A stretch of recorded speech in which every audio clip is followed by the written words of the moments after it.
अस्सलाम वालेकुम नाज़रीन, उम्मीद करता हूँ सब लोग आप खैर खैरियत से होंगे। पाकिस्तानियों के लिए बहुत अच्छी खबरें हैं। जो बाइडन एक क्लाइमेट चेंज के हवाले से इजलास बुला रहा है, जिसमें उसने बहुत सारे ममालिक के साथ साथ इंडिया और बांग्लादेश को भी दावत दी, लेकिन उसने पाकिस्तान को दावतनामा नहीं भेजा, क्योंकि अब पाकिस्तान ने अमेरिका कैंप को छोड़कर रूस और चीन के कैंप को ज्वाइन कर लिया है। अब थोड़े दिनों पहले की मिसाल ही आपके सामने है।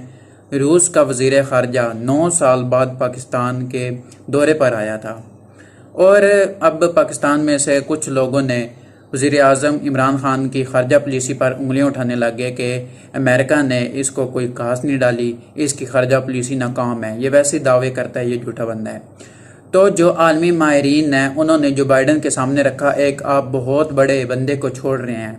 इसी बंदे ने OIC कौम मुत्तहिदा के जनरल असम्बली इजलास में आवाज़ उठाई थी कि हमें माहौल के लिए कुछ करना चाहिए, हमारा माहौल बहुत ख़राब हो रहा है। और इसी बंदे के पास हुकूमती 7 साल तजर्बा है कि कैसे हमने माहौल के लिए काम करना है, तो आप इस बंदे को छोड़ रहे हैं। तो अब जो बाइडन ने फैसला किया है कि इमरान ख़ान को भी इस इजलास में दावतनामा भेजना चाहिए।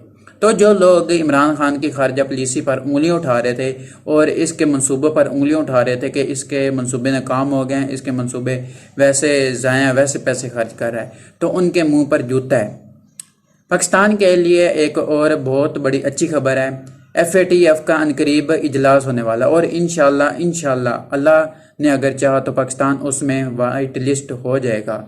और पाकिस्तान के लिए अच्छी खबर यह है कि बरतानिया ने पाकिस्तान के लिए भरपूर हमायत रख दी है कि हम FATF में पाकिस्तान की भरपूर हमायत करेंगे और पाकिस्तान को FATF में वाइट लिस्ट होना चाहिए। तो ये पाकिस्तान की खारजा पॉलिसी की ज़िंदा मिसाल है। तो नाजरीन, आज के लिए इतना ही। मुझे इजाज़त दीजिए, अपना ख्याल रखिएगा। इस चैनल को सब्सक्राइब कर लिए। अल्लाह हाफिज़।